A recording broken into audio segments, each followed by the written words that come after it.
में कोई नहीं। हाँ अबे होता नहीं आओ कोई नहीं आओ आओ मैं कहले रहनी कि यहाँ के खाली ही दाँत चियारत रहिले यहाँ के 12-1 बजे ले सुतर रहिले त एमे केहू पर गलती का बा ना, व्यक्तिगत व्यक्तिगत नहीं केहू के व्यक्तिगत आरोप लगावल कि के कहाँ हंसता के कहाँ बोलता के कहाँ सुतता के कहाँ खाता तो ई तो व्यक्तिगत नु सवाल हो गए। राजनीति के जो सवाल बाटे काम काज के पूछ सकता नहीं कि कहाँ रोड बनल कहाँ रोड उजड़ल पॉलिटेक्निक कॉलेज काहे नहीं ई सब एगो मान ली वाजिब बा। 3-4 दिन से रउआ सबे देख रहा लोग है कि बरौली विधानसभा में कुछ गर्मी बाटे। गर्मी एह के लेके बा कि एगो ऑडियो वायरल हो गइल बा। ऑडियो वायरल हो गइल बा एजी बहुजन समाज पार्टी के नेता बानी सचिन सिंह जी आज वर्तमान विधायक बा राम प्रवेश राय जी वहाँ के सुपुत्र में कुछ बातचीत होता कुछ और बतकई होता ओकरा बाद से वो ऑडियो वायरल कइल जाता। वायरल भइला के बाद से जौन बरौली के राजनीति बा ओकर कहीं ना कहीं सरगर्मी तेज हो जाता। हमनी के बातचीत कइल जाता सचिन सिंह जी से कि आखिर ये ऑडियो के का हकीकत बा, के फोन कइले रहे के फोन ना कइले रहे, काहे आखिर सोशल मीडिया पर डलाइल मान ली कि ओछापन राजनीति के शुरुआत के गनी से भइल। सचिन जी सबसे पहले तो स्वागत बा। चलिए रोरो के बहुत बहुत धन्यवाद और पूरा चैनल के सब्सक्राइबर फॉलोअर्स दर्शक के धन्यवाद। राम प्रवेश राय जी के सुपुत्र बानी अमित राय जी वहाँ के रउआ लगे फोन कइले रहनी जी 22/5/2025 के शाम में 5:05 पर एगो कॉल आयल। उन्हें से आवाज आयल कि हम अमित राय बोलता नहीं। हम पहले पहचान ना पानी, हम कहनी कौन अमित राय? राम प्रवेश राय का लड़का। जी जी बोली। वहाँ कहनी कि तू हमारा पिताजी के नाम लेके बाइट चाहे कोनो भी समस्या के लेके हमारा पिताजी के नाम मत लो राम प्रवेश राय, तू विधायक खाली कह, विधायक कह, तू वकील हो विधायक कह, लेकिन हमारा पिताजी के नाम मत लो। हम कहनी कि विधायक वहाँ के बनी तो नाम राउर थोड़े ले दूसरा के थोड़े ले, सवाल दूसरा से थोड़े करें, विधायक जी से करें। विधायक जी के लड़का के हम इहो कहनी में ऑडियो में कि भाई रौरा शिला पट लिखवावे नहीं, ऊपर लिखवावे नहीं अनुशंसित विधायक श्री राम प्रवेश राय।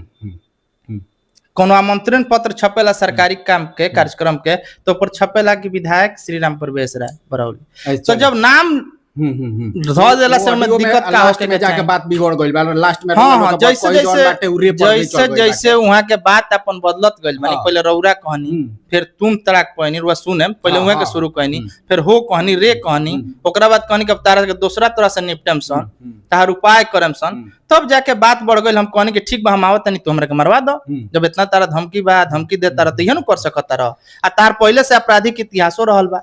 ओकरा बाद से रहुआ सोशल मीडिया पर ऑडियो के डाल ना हम ना डालनी, हम प्रशासन के बात के सूचना देनी, प्रशासन के बतौनी। अब कहाँ से ऑडियो वायरल भइला कहाँ से के जानला कहाँ तक पहुंचल ये हम नहीं बता सकत, लेकिन ऑडियो सत्य बात तथ्यपूर्ण बात तथ्य से हट के नहीं। बरौली के कुछ प्रबुद्ध मतदाता लोग के ई भी कहनाम बा कि ई कहीं ना कहीं उच्च राजनीति शुरू कइल गइल बा, हलुकही राजनीति शुरू कइल गइल बा। का कहे के ले हलुकही राजनीति उच्च राजनीति तो उहे के शुरू कनी फोन उहे के न कहनी।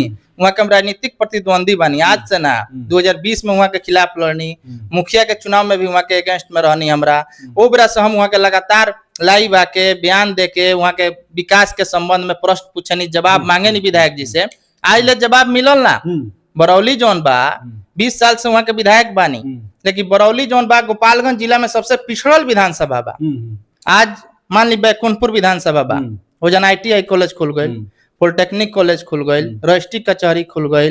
एक अलावा मान ली कि गोमती नगर एक्सप्रेस जौन लखनऊ जाला गोमती एक्सप्रेस विधानसभा के 3 स्टेशन पर रुकेला, बैकुंठपुर के राजापट्टी, दिगवा दिबोली, सिधवलिया। ठीक बा वो ऑडियो में वो काम खातिर कोनो मनाही नहीं खन कहरत रहुआ। खाली 2020 में हमरा इंटरव्यू लेले रहनी जौना बेरा विधानसभा चुनाव रहे, रहुआ शायद निर्दलीय में लड़ रहनी। रहुआ जौन ओ बेरा वर्तमान विधायक रहनी नेमतुला साहब, रहुआ में कहले रहनी कि यहाँ के खाली ही दाँत चियारत रहिले यहाँ के 12-1 बजे ले सुतर रहिले त केहू पर व्यक्तिगत नहीं केहू के व्यक्तिगत आरोप लगावल कि के कहाँ हंसता के कहाँ बोलता के कहाँ सुतता के कहाँ खाता तो ई तो व्यक्तिगत नु सवाल हो गए। राजनीति के जौन सवाल बाटे काम काज के पूछ सकता नहीं कि कहाँ रोड बनल कहाँ रोड उजड़ल पॉलिटेक्निक कॉलेज काहे नहीं, ई सब एगो मान ली कि वाजिब बा, एगो स्तर के चीज बा। लेकिन के का खाता के लीट मिट्टी खाता के शक्ति रस मारता एक और कुल अलग बात हो गई। देखिए खाए पिए पर हम कहू के कुछ नहीं कहल, हम सूते के जौन कहले बानी हंसे के तो एकर कहे के तात्पर्य हमारी रहल बा और सी रहल बा कि रउरा जागल नहीं खी,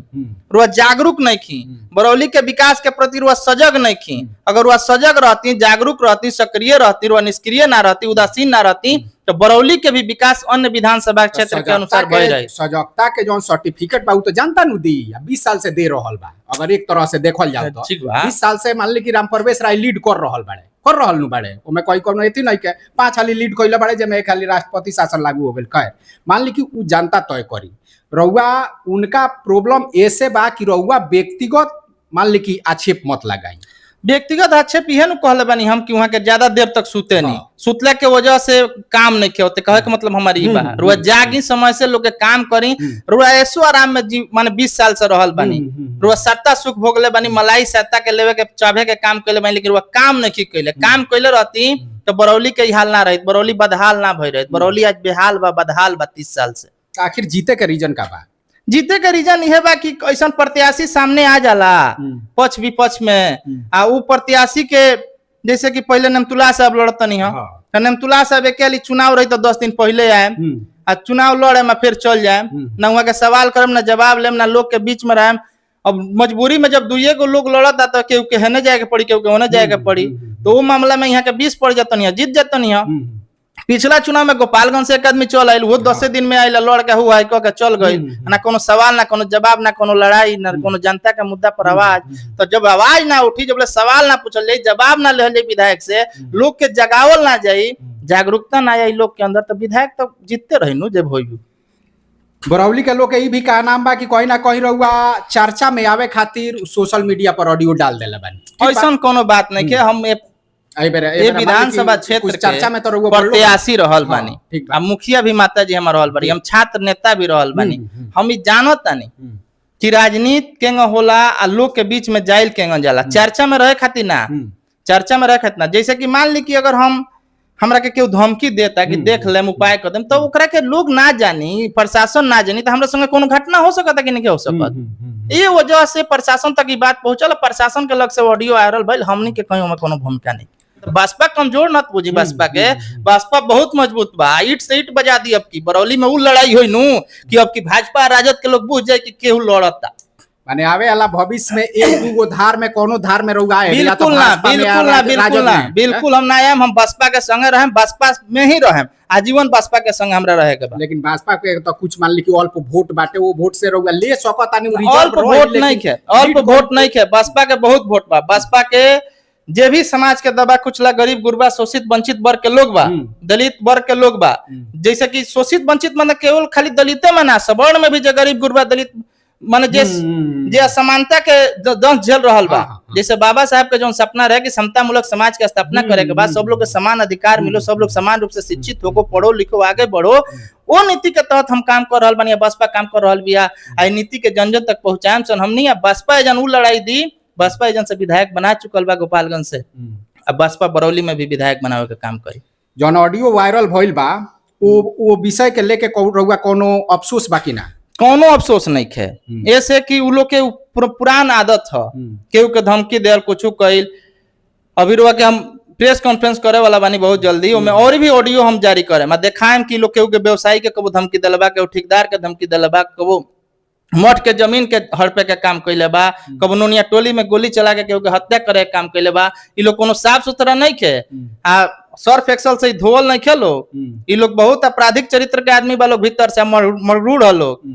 अब विधायक जी से हम कहें कि विधानसभा में एगो अध्यादेश के प्रश्न करी, विधानसभा में बरौली के विकास के तरफ प्रश्न आइले ना कहनी, एगो अध्यादेश के प्रश्न करी कि विधायक पुत्र अनुकंपा अध्यादेश ली आई, जौना से विधायक जी लोग जेकर पुत्र मोह धइले बा, उ लोग अपना बेटा खातिर अनुकंपा मांगो, अनुकंपा से टिकट ले लेवा, अनुकंपा से विधायक खातिर एगो प्रावधान बना ली लोग। मान ली कि अगर बेटा में वो टाइप के पावर बाटे तो उ अपन लड़ी लोग, तो लोकतंत्र बाटे, ओमे केहू से पावर कुछू नहीं है, अनुकंपा से तो लेबे के नहीं है। लेकिन अगर रौरा कार्यकर्ता रहनी तो रौरा के पार्टी टिकट देलक, मदन किशोर उपाध्याय जी के जन टिकट मिल रहा है 90 में, अब 85 में रुआ के भाजपा टिकट दिलक, लेकिन तबो रुआ भाजपा अगर असली भाजपाई रहती तो मदन किशोर उपाध्याय के मदद कर रहती, तो रुआ खुद चुनाव लड़ गई जनता दल हलधर साहब से।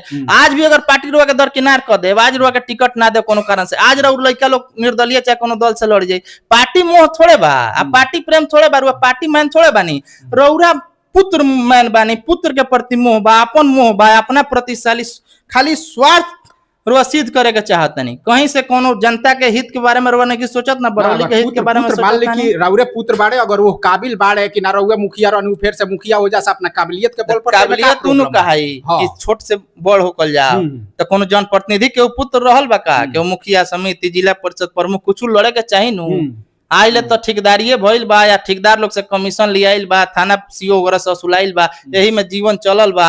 अब चलने कुर्ता चढ़ा के कि 20 साल से हम पिताजी थोड़े करते हैं, हम करते हैं, तो पिताजी को लोग वोट आपको आगे से ई जौन ऊंच राजनीति बा ये बरौली में बंद होके के चाहिए कि ना, जौन रउआ वजह से शुरू भइल बा। हमरा वजह से नहीं शुरू भइल, मान ली कि वो विधायक पुत्र के वजह से शुरू भइल बा। राजनीति कहां बरौली में, हम बरौली के विकास के बात करता नहीं, हम बरौली के समस्या खातिर बात करता नहीं, बरौली के विकास के मुद्दा हम बराबर उठावत रहा। समस्या विकास रउआ मान ली कि यही घड़ी याद पड़ल 5 साल ले तो रउआ याद पड़ल ना ना हमेशा याद रहल बा। रउरे चैनल पर कई बार हम समस्या गिनौले बानी, रउरे चैनल पर विधायक जी कहनी 2020 चुनाव से पहले कि हमारा अंतिम चुनाव है, कहनी इहो कहनी कि कुछ काम अधूरा रह गइल बा, जौना के हमरा पूरा कौन काम रउरा अधूरा रह गइल बा जी।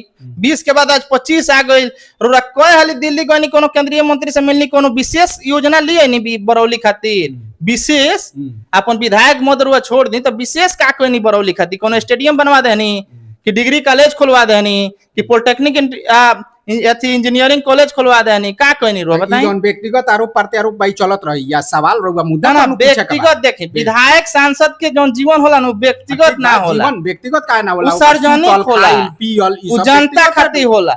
ना सुतल खाए पिए खातिर हम कहियो सवाल नहीं कइले, सूते के प्रश्न हमेशा करे कि वहाँ के जागरूक नहीं की। हमरा कहे के तात्पर्य जी रहेला कि वहाँ के निष्क्रिय बानी, उदासीन बानी, विकास के प्रति वहाँ के जागरूक नहीं की, ई हमार एथी हटे। वहाँ के लड़का काल देखमी के एगो चैनल पर आई रही कहत रही कि वहाँ के गंजी कछिया का के दिन बात कहनी, हम ऐसा कोनो बात नहीं कहले, अगर ऐसा बात वहाँ के लिया दम सामने आज राजनीति से इस्तीफा दे के हम घरे बैठ जाए। सचिन जी लास्ट में का कहे बरौली के जनता से? बरौली के जनता से कहम कि अब की विकास के नाम पर वोट करी लोगिन, जात पात हिंदू मुस्लिम धर्म के नाम पर वोट मत करी लोगिन। अब बरौली में कैसे विकास हो, डिग्री कॉलेज खुलो, ITI पॉलिटेक्निक कॉलेज खुलो, बरौली में STPO कार्यालय हो, बरौली में एक्सप्रेस के ठहराव हो, एक्सप्रेस ट्रेन के, बरौली में अन्य खेल मैदान के विकास कइल जाओ, बरौली के रूपन छाप में रिवर फ्रंट बनो, बरौली के नकटो भवानी के पर्यटन के क्षेत्र में दर्जा मिलो, जन महोत्सव हो, सौंदर्यीकरण हो, इस सब विषय पर वोट देहल जाओ। जात पात धर्म के नाम पे वोट मत देहल जाओ। जब वोट आवता तो विधायक जी लोग लागत कहे कि ऊपर देखी लोग ऊपर, हमरा के ना दम लोग तो फलानवा जीत जाए चिलानवा, ये नाम पर वोट मत दिन लोगिन। वोट जब भी दिन लोगिन तो बरौली के विकास, बरौली के बात के सोच के वोट करी लोगिन। धन्यवाद। चलिए यहाँ के रनिया सचिन सिंह जी जेकरा से बहुत ही बेहतरीन तरीका से बात भइल। हमरा उम्मीद बा कि आवे वाला दिन में जौन ये टाइप के ओछ राजनीति बाटे, ये टाइप के मान ली कि वक्तव्य ना होके के चाहिए। राजनीति कोनो भी होके एगो स्तर पर होके तो कहीं ना कहीं बेहतर चीज रहेला, और जनता खातिर भी बेहतर रहेला।